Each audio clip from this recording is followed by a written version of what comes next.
ఇక దాచేదేమీ లేదు. Mega Allu family విభేదాలు రోడ్డుపైకి వచ్చేసాయి అనిపిస్తోంది. జరుగుతున్న పరిణామాలు చూస్తుంటే సోషల్ మీడియాలో అభిమానుల మధ్య విభేదాలు సహజమే అంటూ ఇన్నాళ్లు సర్ది చెప్పుకుంటూ వచ్చిన సీనియర్ మెగా ఫ్యాన్స్ సైతం ఇప్పుడు మెగా అల్లు ఫ్యామిలీల మధ్య ఏదో జరుగుతుంది అనే భావిస్తున్నారు. నిన్న మొన్నటి వరకు కేవలం Allu Arjun Nandyal tour YCP MLA అభ్యర్థికి మద్దతు పలకడం వల్లే ఈ గొడవలు అనుకున్నారు. కానీ అసలు అంతకు ముందు నుంచే ఉన్న మనస్పర్ధలకు ఆ ఇన్సిడెంట్ ఒక కొనసాగింపు మాత్రమే అనే అనుమానాలు కలుగుతున్నాయి. అల్లు అర్జున్ పూర్తిగా మెగా నీడ నుండి బయటకు వచ్చేసి అల్లు బ్రాండ్ ను బలోపేతం చేయడానికి కారణం కూడా వేరే ఏదో ఉందనే వాదన ఇప్పుడు మొదలైంది. మెగా అల్లు గొడవ మొదలైంది ఎక్కడ?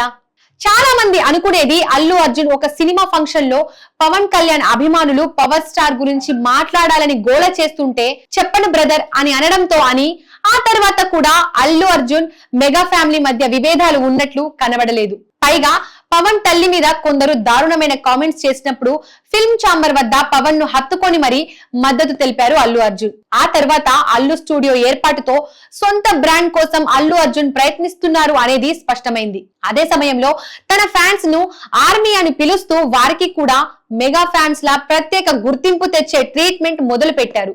ఇవన్నీ ఏం జరుగుతుందనే అయోమయాన్ని మెగా ఫ్యాన్స్ లో క్రియేట్ చేశారు.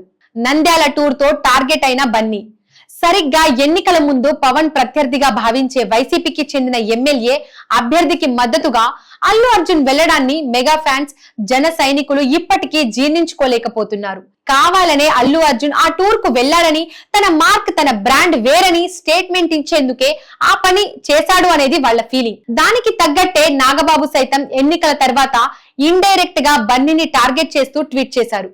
అది బాగా వైరల్ అయింది. అయినప్పటికీ పవన్ గెలుపు తర్వాత ఇంటికి వెళ్లి మెగా బ్రదర్స్ ఆశీస్సులు తీసుకుంటున్న సమయంలో అల్లు అర్జున్ అక్కడ కనబడకపోవడం కూడా రకరకాల కథనాలకు ఊతమిచ్చింది. స్మగ్లర్ల సినిమాలపై పవన్ కామెంట్స్. కొంతకాలంగా ఈ గొడవ సద్దుమణిగింది అనుకుంటున్న టైంలో పక్క కర్ణాటక వెళ్లిన పవన్ కళ్యాణ్ అక్కడ మాట్లాడుతూ కల్చరల్ గా సొసైటీలో చాలా చేంజ్ వచ్చింది అన్నారు. ఒకప్పుడు అడవులను కాపాడే వాళ్ళు సినిమాలో హీరోలు అయితే ఇప్పుడు స్మగ్లర్లు హీరోలుగా మారారు అని అన్నారు.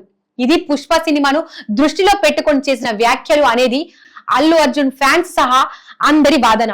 కానీ ఆయన అక్కడ అల్లు అర్జున్ పేరు నేరుగా ఎత్తలేదని జన సైనికుల వాదన. నమ్మినోళ్ల కోసం అంటున్న బన్నీ పవన్ చేసిన కామెంట్స్ వైరల్ కావడంతో మొన్ని మధ్య ఓ సినిమా ఫంక్షన్ లో పాల్గొన్న అల్లు అర్జున్ కీలక వ్యాఖ్యలు చేశారు. నమ్మిన వాళ్ల కోసం ఎక్కడికైనా వెళ్తానని అన్నాడు. ఇది పవన్ ను ఉద్దేశించి చేసిన కామెంట్ గానే అందరూ భావించారు. అంతేకాకుండా ఫ్యాన్స్ ను పొగుడుతూ మీరు నా ఆర్మీ అంటూ చేసిన వ్యాఖ్యలు కూడా వైరల్ అయ్యాయి. ఇవన్నీ మెగా ఫ్యామిలీ నుండి వేరుగా ఉండాలనే సంకేతాలు ఇచ్చినట్లు ఉన్నాయని విశ్లేషకులు భావిస్తున్నారు. రంగంలోకి అల్లు అర్జున్ మామ చంద్రశేఖర్ రెడ్డి. ఇంతలో సడన్ గా ఈ సీన్ లోకి అల్లు అర్జున్ మామ చంద్రశేఖర్ రెడ్డి ఎంట్రీ ఇచ్చారు. పవన్ చేసిన వ్యాఖ్యలు సరిగ్గా లేవని వివరణ ఇవ్వాల్సిన బాధ్యత ఉందని అన్నారు చంద్రశేఖర్ రెడ్డి. అసలు ఎన్డీఏలో భాగంగా ఉండి అదే ఎన్డీఏ ప్రభుత్వం ఉత్తమ నటుడిగా గుర్తించిన అల్లు అర్జున్ చేసిన పాత్రపై ఎలా కామెంట్ చేస్తారని ప్రశ్నించారు. కేంద్రాన్ని అవమానించడం కాదా అని పవన్ ను నిలదీశారు. దీంతో ఈ గొడవ ఫ్యాన్స్ నుండి కుటుంబం వరకు చేరిపోయింది. మెగా ఫ్యాన్స్ లేకుంటే అల్లు అర్జున్ ఎవరు? జనసేన ఎమ్మెల్యే. ఇప్పుడు ఈ గొడవకి అఫీషియల్ గా ఎంట్రీ ఇచ్చింది జనసేన. ఆ పార్టీకి చెందిన తాడేపల్లిగూడెం ఎమ్మెల్యే బోలిశెట్టి శ్రీనివాస్ అసలు మెగా ఫ్యాన్స్ లేకుంటే అల్లు అర్జున్ ఎవరు? సొంతంగా షామియానా కంపెనీ పెట్టుకున్నట్లు ఎవరు పడితే వాళ్ళు ఆర్మీ అంటూ పెట్టుకుంటున్నారు. అసలు అల్లు అర్జున్ ను మాతో రమ్మని ఎవరు పిలిచారు? తన గురించి తాను ఎక్కువగా ఊహించుకుంటూ అల్లు అర్జున్ ఏదో మాట్లాడుతున్నారు. అంత శక్తే అల్లు అర్జున్ కు ఉంటే తన తండ్రి అల్లు అరవిందే గతంలో ఎంపీగా గెలిపించుకునేవాడు కదా అంటూ తీవ్రమైన కామెంట్స్ చేశారు. వీటిని హైకమాండ్ కు తెలియకుండా చేసిన వ్యాఖ్యలుగా ఏమాత్రం చూడలేము అంటున్నారు విశ్లేషకులు. దీనితో ఒక్కసారిగా Allu versus mega face off మొదలైనట్టే అనే వాదన సోషల్ మీడియాలో బాగా వైరల్ అవుతుంది. మరి ఇది రానున్న రోజుల్లో ఇంకెన్ని మలుపులు తిరుగుతుందో చూడాలి.